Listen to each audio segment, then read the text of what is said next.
Assalamualaikum warahmatullahi wabarakatuh. Kembali lagi bersama Sublahan Radio.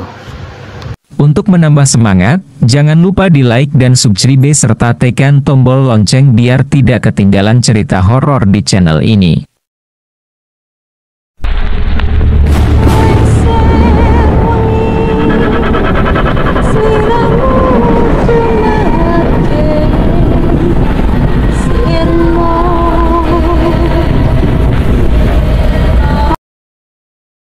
Misteri Gunung Salak True Story. Tet-tet, klakson Metro Mini terus menyalak nyaring, seolah menyuarakan ketidaksabaran pengemudinya, menyuruh mobil gue untuk minggir dari jalannya. Dasar Metro Mini gila, masa gue harus mati konyol nerobos rel? Puyeng banget, gila, suntuk banget gue. Apa gue terima ajakan Bayu aja ya? Itu adalah 2 hari lalu. Hari Senin pertama sebelum gue menerima ajakan Bayu. Sahabat gue buat muncak. Oh ya, nama gue Kiki, usia gue 23 tahun. Dan gue bekerja di salah satu perusahaan swasta di Jakarta. Persahabatan gue dengan Bayu sudah terjalin sejak kami sama-sama satu kelas di kelas 2 SMA. Ini kali pertama buat gue untuk naik gunung, tapi bukan buat Bayu. Kalau kata temen-temen gue, Bayu itu lahir bukan di rumah sakit tapi lahir di gunung. Kalau kata gue sih, biasa aja, nggak ada yang spesial dari Bayu. Cuma karena dia anggota pencinta alam aja. Tapi aslinya dia jarang naik gunung, cuma suka sesumbar kalau abis naik. Dan suka bikin bumbu di ceritanya. Tapi buat gue yang tahu semua kartunya, gue cuma diam aja dan bilang, iya mungkin sih gitu. Kalau ada teman yang nanya, benar nggak ceritanya si Bayu waktu naik gunung A atau gunung B? Anyway, akhirnya gue berangkat juga dengan Bayu dan Ismail. Dengan alasan melepas stres di kantor. Kami sepakat untuk naik ke Gunung Salak.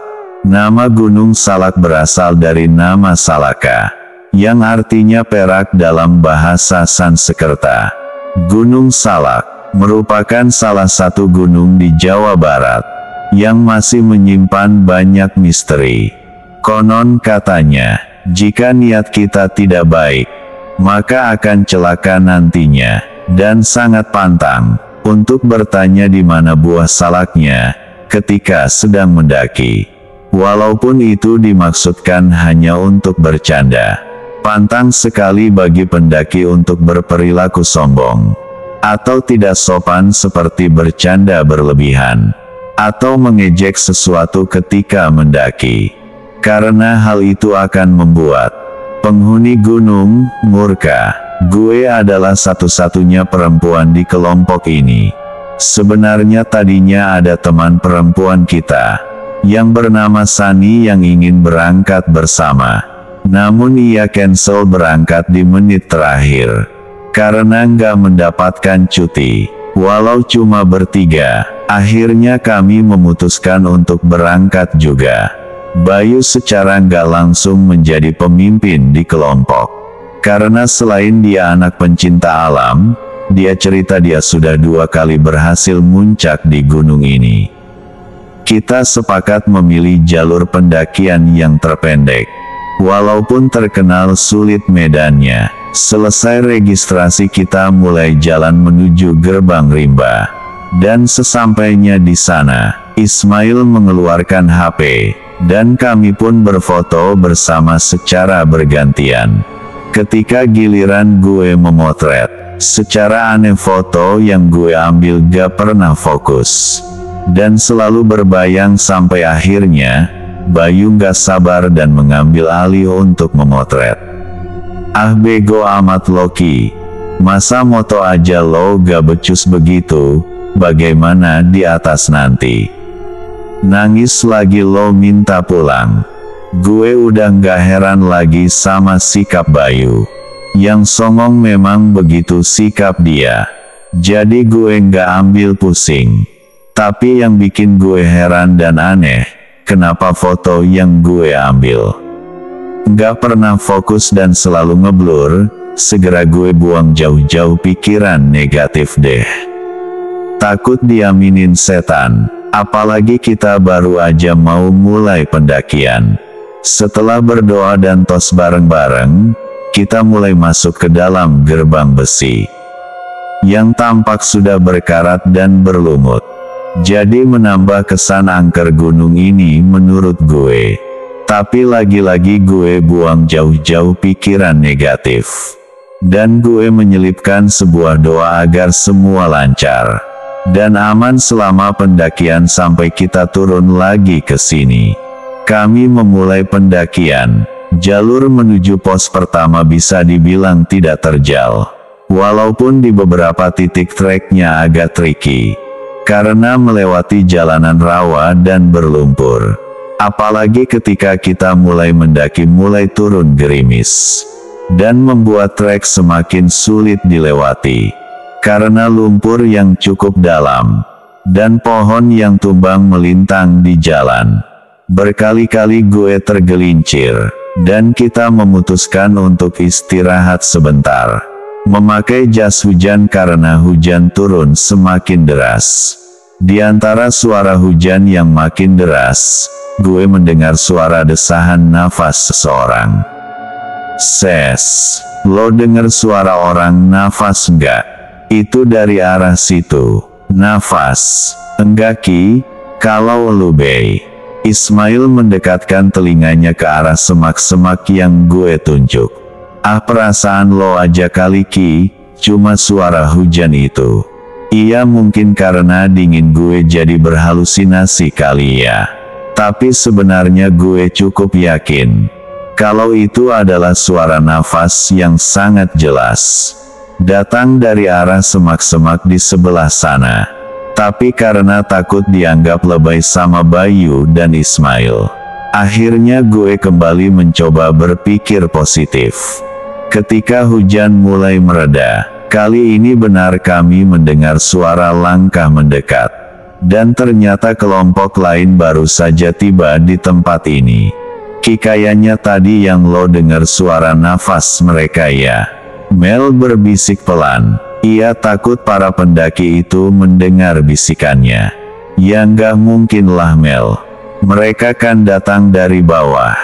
Suara nafas yang gue denger itu datang dari sana. Gue kembali menunjuk ke arah semak-semak. Ya udah kalau gitu benar itu hujan Ki. Males berpikir repot Mel akhirnya menyimpulkan. Untuk tidak membahasnya kembali, kami berkenalan dengan para pendaki. Dan setelah bersalaman, laki-laki yang gue yakini sebagai pemimpin kelompok, yang berisi 6 orang itu bertanya kepada Bayu. Hei kalian bertiga aja. Iya kita bertiga. Tadinya sih kita mau naik berempat. Tapi satu teman kita berhalangan. Memang kenapa Kang? Bayu menjelaskan panjang lebar. Gabung aja sama kita. Kita mau muncak. Adek-adek mau ke kawah atau ke puncak? Kalau mau ke puncak kita sama-sama saja. Belum lama pemimpin kelompok yang bernama Kang Daud menawarkan ajakannya. Salah satu anggotanya yang bernama Hamdan membisikkan sesuatu ke Kang Daud. Walaupun berbisik tapi samar-samar gue dengar. Ucapan keberatan Hamdan akan tawaran Kang Daud. Duh Kang kalau nambah mereka jumlah kita jadinya ganjil. Kan Akang paling ngerti bagaimana kalau muncak ganjil.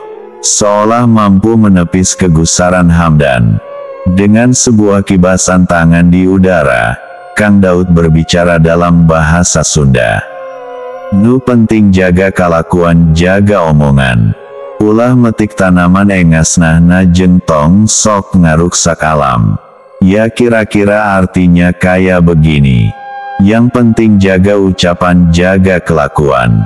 Jangan metik tanaman sembarangan jangan ngerusak alam.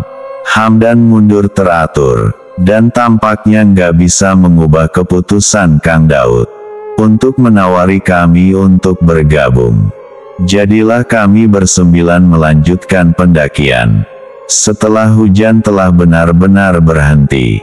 Ketika tiba di persimpangan, kami memilih jalur untuk menuju ke puncak. Dan gue meminta waktu untuk beristirahat. Karena karir gue terasa semakin lama semakin berat. Tuh kan udah capek Loki. Jangan cengeng lah, ayo kita lanjut naik, sebelum gelap sampai pos Bajuri. Gue nggak cengeng, tapi sumpah karir gue berat banget. Ya sudah, kita istirahat dulu. Kang Daud yang dari tadi diam, akhirnya bersuara dan duduk di sebelah gue. Beliau ngeluarin sebatang cerutu, dan mulai membakarnya, menghembuskan asapnya ke arah gue. Jelas gue mundur menghindari semburan asapnya. Setelah beberapa kali hisapan, beliau mematikan cerutu, dan mengambil botol minuman. Beliau membuka tutupnya, dan mulai mulutnya komat kamit. Setelah itu Kang Daud memberikan botolnya kepada gue. Minum dulu dik biar kuat jalannya. Gue nurut dan minum seteguk. 2 teguk, lalu menutup botolnya. Kang, ada yang ngikutin saya ya? Hus, nanti aja di bawah kita bahasnya. Sekarang bagaimana kalau kita jalan lagi? Memang benar sih Kang Daud itu, pantang banget buat ngomongin hantu, setan atau demit di atas. Akhirnya gue mengangguk dan kita kembali berjalan. Hujan mulai turun lagi, dan tampaknya cuaca semakin tidak bersahabat. Tapi Bayu memaksa kita untuk tetap jalan, yaitu dengan alasan agar kami bisa cepat sampai ke pos bayangan dan bermalam di situ. Entah karena hujan atau memang gue sudah ketempelan, perjalanan naik gunung ini terasa sangat lama dan semakin berat rasanya. Berkali-kali gue merasa kayak ada yang ngawasin kita di balik lebatnya pepohonan di hutan ini. Belum lagi gue merasa bukan hanya karir gue yang bertambah berat, tetapi kaki gue juga semakin berat melangkah. Seperti membawa beban puluhan kilo rasanya. Karena hujan semakin deras, Kang Daud memecah keheningan dan memberi komando. Oke, kita stay di sini. Yuk kita bangun tenda. Saya kira tempat ini cocok buat kita bermalam di sini. Selesai kami membangun tenda, Bayu pamit untuk mencari air sebelum gelap. Menurut Bayu, kami telah melewati mata airnya di persimpangan tadi. Sebelumnya Kang Daud tampak keberatan. Karena menurut beliau persediaan air kami dirasa masih cukup sampai besok. Tapi menurut Bayu di atas tidak akan ada lagi mata air. Sehingga ia perlu untuk kembali mengambil air. Gue juga merasa nggak setuju dengan Bayu. Tapi gue ngerti banget adat Bayu. Yang pasti nggak akan nurut sama orang lain. Sehingga gue mengajak Ismail juga untuk ikut dengan Bayu. Bey, ngapain juga sih lo ngotot cari air? Ismail setengah mendongkol sama Bayu. Karena kita harus turun lagi untuk ngikutin maunya dia. Udah tenang aja, aman kok kalau pergi sama gue. Lagi pula nggak jauh juga kok tempatnya, paling 10 menitan. Lagian gue pergi sendiri juga nggak apa-apa. Lo berdua ngapain juga ikut? Duh, perut gue kenapa lagi? Ismail memegangi perutnya. Kenapa lo kebelet berak? Dah lo di sini aja selesain urusan hajat lo. Gue pergi sama Kiki aja. Setengah mengejek Ismail, Bayu tersenyum sinis. Serius nggak apa-apa Ki? Ismail ngeliat gue untuk minta persetujuan. Dengan muka pura-puranya yang menahan hajat. Setengah hati gue ngejawab, iya deh nggak apa-apa Mel, gue pergi berdua Bayu aja. Bey, nanti kita cepet aja. Biar nggak keburu gelap. Iya santai Ki. Gue dan Bayu bergegas menuju mata air. Sesampainya di sana, Bayu mulai mengisi botol-botol kami, dan gue ngeliat pemandangan sekitar. Kabut sudah mulai turun. Gue melihat jam tangan gue waktu menunjukkan pukul 3. Tapi karena suasana yang berkabut, suasana jadi terasa lebih gelap dari yang seharusnya. Entah mengapa sekarang bulu kuduk gue mulai meremang. Apalagi pas gue dengar bunyi-bunyian alam. Walaupun sayup-sayup jauh terdengar, tapi gue merasa mendengar suara geraman di kejauhan sana. Sekarang gue mulai parno. Woi be, cepetan dong. Entar dulu Ki. Gue sekalian kencing nih di situ. Bentar ya. Bayu pergi sedikit menjauh. Buat ngusir ketakutan gue. Gue mencuci muka gue. Gue merasa ada orang di belakang gue. Sontak gue menoleh. Ternyata ada pendaki lain, yang kayaknya mau minum juga dari mata air ini. Maaf Kang, mau minum juga di sini. Gue bernafas lega, ternyata pendaki lain bukan jurit atau demit. Pendaki itu cuma senyum, dan mengisi gelas minumnya dengan air. Memecah kesunyian, gue mencoba mengajak ngobrol pendaki ini. Sendiri aja Kang, teman Akang mana? Nggak ada, saya lagi solo trekking. Dia tersenyum. Ya sudah Kang, silahkan dilanjut. Saya mau ke teman saya dulu. Baru berapa langkah tercium bau busuk, perasaan gue langsung gak enak. Baru gue sadar kayaknya ada yang aneh dengan Akang itu. Gue menoleh dan benar, ternyata Akang itu sudah menghilang.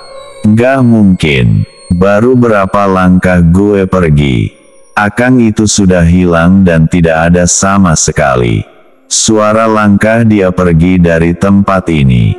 Buru-buru gue menyusul Bayu. Bey, Bayu, cepetan Bey, ayo kita cabut dari sini.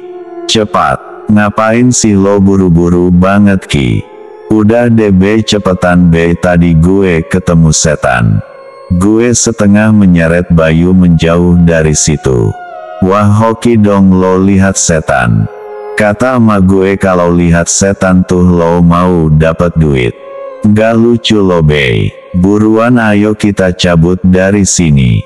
Nyantai aja sih. Nih lo lihat nih jimat gue.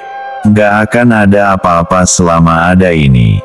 Bayu tersenyum sombong memamerkan jimatnya, yang berbentuk kotak dari kulit, dan digantungnya di leher sebagai kalung. Terserah lo Bey, tapi please cepetan deh kita balik ke tenda. Sumpah perasaan gue nggak enak banget. Bayu cuma terkekeh ngeliat ketakutan gue. Akhirnya dia nurut, dan kita jalan balik ke tenda. 10 menit kami berjalan, kembali gue merasa aneh. Kok kita sudah berjalan cukup jauh, tapi nggak sampai-sampai. Belum lagi di sepanjang jalan gue mencium bau kemenyan, yang sangat menusuk hidung. Bey, kayaknya kita muter-muter aja dari tadi deh. Gue inget kita udah ngelewatin pohon itu. Gue menunjuk pohon besar, dengan sulur-sulur panjangnya yang menjuntai. Semua pohon di hutan sama Kaleki. Ada-ada aja deh lo. Paling bentar lagi kita juga sampai kok. Udah nggak usah parno gitu. Lo percaya aja sama gue. Lagi-lagi Bayu sotoy menurut gue. Tapi mau bagaimana lagi, gue cuma diam dan terus lanjut jalan. Kayaknya kita harus lewat situ deh biar cepet nyampe. Itu gue inget patok itu tuh di sana. Yakin lo Bey, nanti kita tambah nyasar lagi. Yakin banget gue, kan bukan baru sekali gue kesini.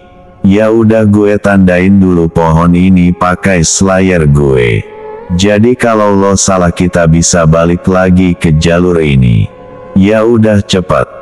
Gue melihat jam. Waktu sekarang menunjukkan pukul 4:30 sore. Kabut mulai datang dan udara bertambah dingin. Seiring malam hampir menjelang, suasana mulai gelap, dengan makin rapatnya pepohonan di sekitar kami. Bayu berjalan di depan, dan gue berjalan mengikuti di belakangnya. Sampai tiba-tiba Bayu terpleset dan jatuh ke celah tebing. Ia bergelantungan dan berpegangan dengan akar pohon. "Bei," gue menjerit panik, berusaha menarik Bayu ke atas dengan sekuat tenaga. Bukannya gue berhasil menarik Bayu naik, malahan gue ikut jatuh, dan kami meluncur turun ke bawah. Setelah berkali-kali tubuh kami menabrak batang-batang pohon dan akar di sepanjang tempat kami jatuh. Gelap dan gue nggak sadarkan diri. Sampai gue ngerasa badan gue diguncang-guncang seseorang. "Ki, bangun Ki, lo nggak kenapa-kenapa kan?" Walau pusing dan berat, gue paksain diri buat bangun. Gue ngelihat Bayu mandangin gue dengan raut khawatir. "Serius?" gue pikir lo lewat Ki. 10 menit gue coba bangunin lo. Pas gue cek nafas lo masih ada. Gue agak lega. "Kita di mana ini, Bei?" "Nggak tahu Ki. Kita jatuh cukup jauh dari jalur." Bayu menuju ke atas tempat awal kita jatuh tadi. "Kayaknya nggak mungkin kita naik ke sana, Bei. Bagaimana sekarang, Bei? Kita lewat situ aja Ki. Gue cek tadi ada jalan di situ. Kali aja kita ketemu rumah warga di bawah situ." Walau dalam hati gue ngerasa nggak akan ada perkampungan di daerah ini. Mana ada warga yang mau bermukim di hutan kayak gini, pikir gue. Tapi gue nggak ada pilihan lain selain tetap berpikir positif dan tidak mematahkan semangat teman gue. "Mudah-mudahan kita ketemu warga ya, Bei. Atau Kang Daud pasti nyari kita ya." Setengah berdoa gue berseru kepada Bayu. "Ya udah, tapi hati-hati ya, Bei. Jangan sampai kepleset lagi kita.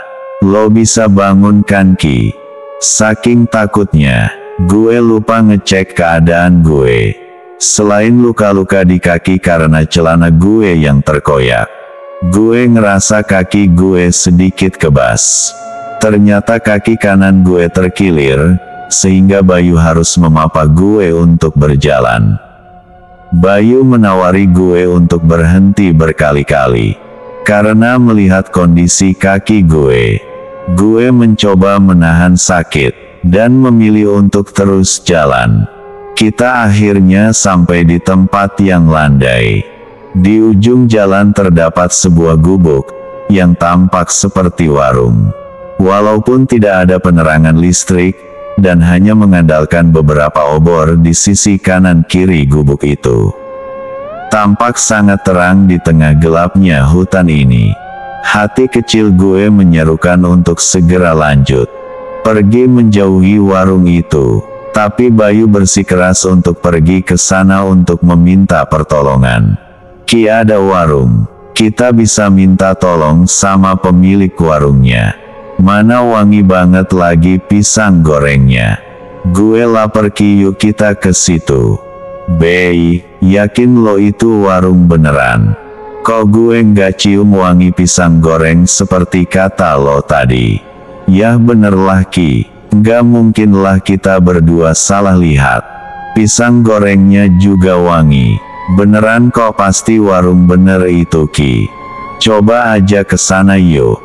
Gue lapar banget Ki." Dengan memapah gue, Bayu mendekati warung itu, dan menyapa Teteh pemilik warung. Teteh pemilik warung itu berkerudung putih, dan ia sedang membelakangi kami pada saat Bayu menyapanya. Tanpa merasa ada yang aneh, Bayu bertanya kepada Teteh pemilik warung.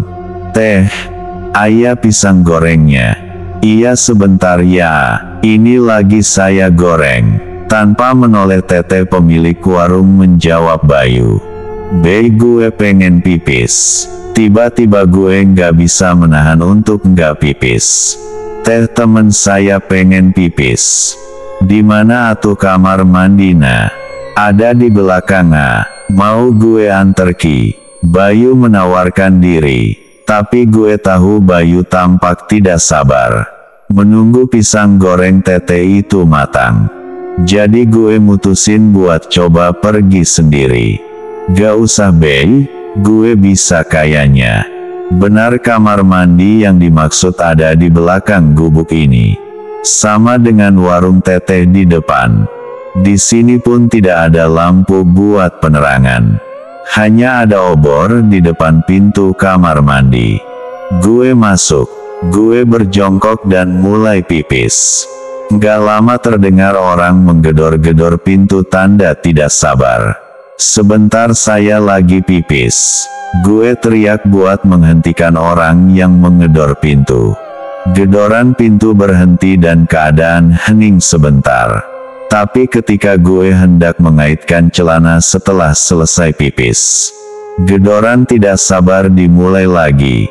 Dan makin lama makin kencang sehingga mengguncang pintu reyot kamar mandi ini. Iya saya keluar. Gue berteriak kemudian membuka pintu. Anehnya ketika gue membuka pintu, tidak ada seorang pun di luar. Merasa ada sesuatu yang gak beres, segera gue terlatih mencari Bayu. Gue melihat Bayu sedang menikmati pisang gorengnya. Dan Tete pemilik warung, masih pada posisi yang sama membelakangi Bayu. Hampir setengah porsi pisang goreng sudah dilahap Bayu. Teh, tadi ada orang yang gedor-gedor pintu kamar mandi. Siapa ya Teh? Pas saya buka tadi nggak ada. Oh, itu yang tinggal di sini juga. Tete itu menjawab pelan. Tapi saya buka tadi nggak ada Teh. Gue yakin penglihatan gue nggak salah. Nggak ada siapa-siapa di sana. Nggak ada juga orang yang dimaksud Tete ini. Dia nggak suka sama yang dibawa AA ini. Suara Tete pemilik warung sekarang mulai terdengar menyeramkan di telinga gue. Dan kontan Bayu tersedak. Nggak suka kenapa Teh? Bayu bertanya. Nggak suka sama yang ngegantung di leher AA. Ini maksudnya Teh. Bayu menunjukkan jimatnya. Tete pemilik warung secara perlahan memutar kepalanya. Ya, hanya kepalanya yang berputar menghadap kami. Sedangkan tubuhnya masih berada di posisi yang sama. Sedang memasak pisang goreng. Tapi yang paling membuat gue terkejut setengah mati, yaitu wajah Tete pemilik warung itu bermuka rata. Tanpa alis, tanpa mata, tanpa hidung dan tanpa mulut. Melihat itu gue segera berlari. Dengan menyeret kaki gue yang sakit, dan gak lupa juga menarik lengan baju Bayu. Untuk menjauhi warung setan itu, gue terus berlari tanpa henti. Setelah gue yakin kami telah jauh dari warung, dan setan itu tidak mengejar kami, gue berhenti, terengah-engah. Nafas gue nggak beraturan, jantung gue seperti mau pecah. Gue menoleh ke arah Bayu yang tiba-tiba bicara ngelantur. Ki, kita tinggal di sini aja yuk. Hah, maksud lo Bey? Masih belum pulih sok gue. Melihat setan muka rata, sekarang menghadapi Bayu yang sepertinya sedang kerasukan. Ya lihat deh, di sini tuh gelap, dingin, rame. Banyak orang kayak gue juga di sini. Bayu menyunggingkan senyum misterius. Ia kemudian melanjutkan ocehannya. Banyak orang yang mau tinggal di sini juga kayak gue. Tuh kayak yang di sana itu. Bayu menunjuk kerimbunan pohon dengan senternya. Jangan ngaco lo Bey kalau ngomong, nggak lucu tau. Sumpah gue takut banget. Gue mau nangis nih. Diem gak lo? Awas jangan ngomong aneh-aneh kayak gitu. Tiba-tiba Bayu bersenandung ringan dan tertawa. Tatapannya tampak kosong. dan makin ngebuat gue merinding mendengar senandungnya. Tinggal di sini ya kita Ki. Kita tinggal di sini. Rame sama teteh warung itu juga. Yuk kita tinggal di sini ya Ki. Bayu terus bersenandung dan tertawa menyeramkan. Gue mundur menjauhi Bayu. Ketika gue melihat di sekeliling Bayu muncul banyak penampakan. Di sebelah kanan Bayu, ada teteh pemilik warung muka rata. Di sebelah kiri Bayu ada akang pendaki di mata air. Belum lagi di belakang Bayu, ada harimau yang menggeram, dan siap menerkam mangsanya. Dan yang paling membuat bulu kuduk gue merinding. Ketika udara dingin berhembus kencang dan terdengar suara tertawa khas kuntilanak dari atas pohon besar. Rupanya kuntilanak itu sedang mengayun-ayunkan kakinya di udara. Gue mulai menangis ketakutan. Gue berdoa sambil menangis. Semakin kencang gue berdoa, semakin dingin udara di sekitar gue. Gue mendengar suara yang mirip desisan, dan bisikan yang semakin lama semakin nyaring di telinga gue. Tapi gue nggak bisa dengar apa bunyi bisikan itu. Dan tidak ada siapapun di situ, hanya ada gue, Bayu dan mereka yang sedang mengamati gue. Di antara doa yang gue panjatkan, gue meminta agar Kang Daud mencari gue dan Bayu yang menghilang. Tidak lama kemudian seolah doa gue dijawab. Tiba-tiba gue mendengar seseorang memanggil gue. Dik, Dik, suara yang terasa familiar. Gue menoleh, dan melihat sekelebat bayangan yang mirip Kang Daud di antara pepohonan. Bey, sadar Bey. Itu Kang Daud memanggil gue di sana. Gue masih berusaha menyadarkan Bayu di tengah kesurupannya itu. Dengan mata melotot Bayu menggeram ke arah gue. Nggak mungkin ada Kang Daud Ki. Di sini yang ada cuma orang mati Ki, seperti kami ini. Bayu kembali tertawa menyeramkan. Dengan membaca bismillah. Tanpa pikir panjang gue menyentar ke arah bayangan Kang Daud. Dan mulai berlari meninggalkan Bayu yang tengah kerasukan itu. Gue terus berlari menyeret kaki gue. Mengikuti bayangan sekelebat itu. Gue lari makin menembus ke dalam hutan ini. Senter gue mati secara tiba-tiba. Dan keadaan di sekeliling gue gelap seketika. Gelap. Kenapa nggak ada cahaya di sini? Belum pernah gue merasa setakut ini.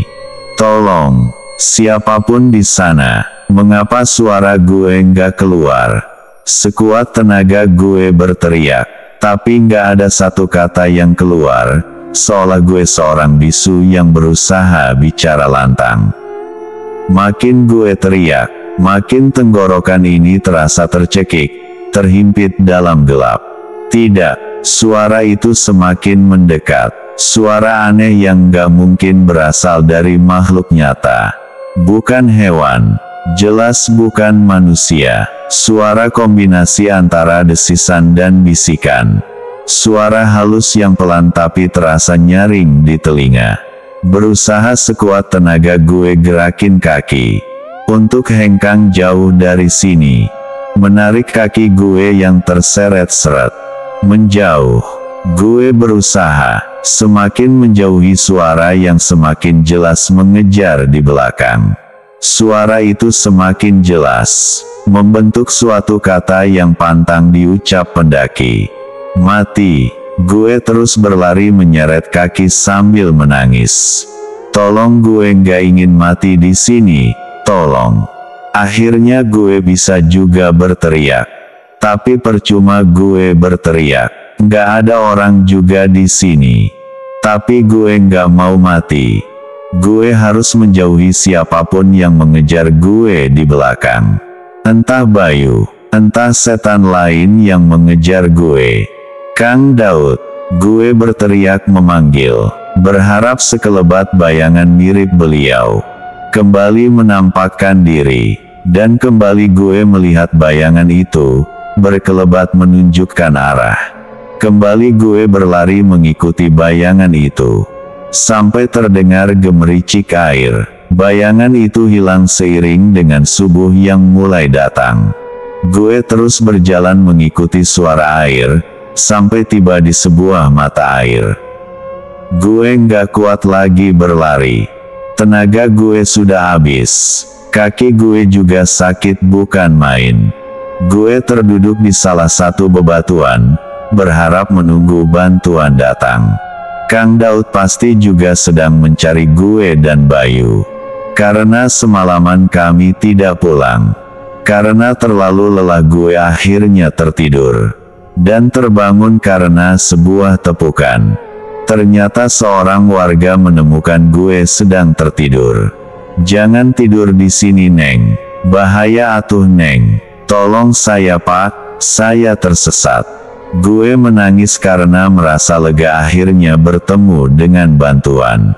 "Neng bisa jalan. Mari saya bantu sampai bawah." Warga itu membantu gue turun sampai ke base camp. Ternyata Ismail dan kelompok Kang Daud juga sudah berada di sana. "Ki, untung lo selamat, Ki. Bayu bagaimana?" Gue ninggalin Bayu di hutan karena gue takut. Dia kesurupan. Setengah terisak. Gue menanyakan keadaan Bayu sama Ismail. "Udah, lo istirahat dulu. Makan terus, lo tidur ya. Pasti lo capek banget. Nanti biar Kang Daud yang nyeritain ya." Ismail memberikan teh hangat biar gue tenang. Setelah selesai beristirahat, Kang Daud akhirnya mengajak gue mengobrol. "Udah tenang kamu, Dik?" "Sudah, alhamdulillah, Kang." "Bagaimana, Kang, apa Bayu sudah ketemu?" "Karena kamu sudah tenang, saya akan cerita, Dik. Kami sudah menemukan Bayu. Alhamdulillah." Gue segera memanjatkan syukur. Gue merasa bersalah karena ketakutan dan meninggalkan sahabat gue sendirian. "Saya turut berduka cita, Dik. Yang kami temukan jasad Bayu, Dik. Bayu meninggal di tempat setelah kalian jatuh ke tebing itu." "Maksud Akang, Bayu meninggal di tempat, tapi saya diajak Bayu, Kang. Kita ketemu warung dan ternyata itu warung setan. Terus kita kabur. Terus Bayu kesurupan. Tapi dia masih hidup waktu saya tinggalin dia di sana, Kang. Dokter sudah memastikan, Dik, bahwa Bayu meninggal di tempat karena patah leher waktu kalian terjatuh." "Nggak mungkin, Kang. Saya yakin Bayu masih hidup, Kang. Tadi malam saya bersemedi, memanggil kamu yang masuk ke dunia mereka, Dik. Tapi Bayu sudah meninggal, Dik. Yang bersama kamu tadi malam itu bukan Bayu sahabat kamu, Dik." Innalillahi wa innalillahi rojiun. Gue menangis, meratapi sahabat gue yang sudah mendahului. "Beruntung kamu tidak ikut makan makanan dari dunia mereka, Dik. Jadi kamu tidak terbawa selamanya ke dunia mereka." Terakhir Kang Daud menutup ucapannya. Dengan kalimat itu seraya menepuk pelan bahu gue. Karena pengalaman itulah yang akhirnya membuat gue trauma, sehingga kali itulah pertama dan terakhirnya gue mendaki gunung bernama Gunung Salak.